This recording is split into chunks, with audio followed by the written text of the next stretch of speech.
সিংহের জাত ও সংক্ষিপ্ত ইতিহাস। সিংহের বৈজ্ঞানিক নাম প্যান্থেরা লিও।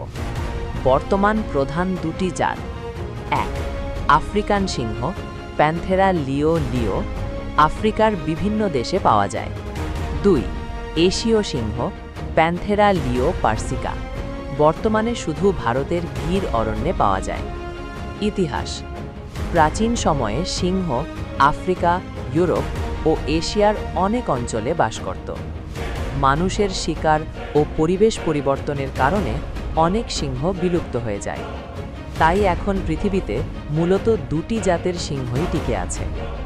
ইতিহাসে উল্লেখিত কিছু উপপ্রজাতি: বারবারি সিংহ বিলুপ্ত, কেপ সিংহ বিলুপ্ত, মাসাই সিংহ, কঙ্গো সিংহ, ট্রান্সভাল সিংহ।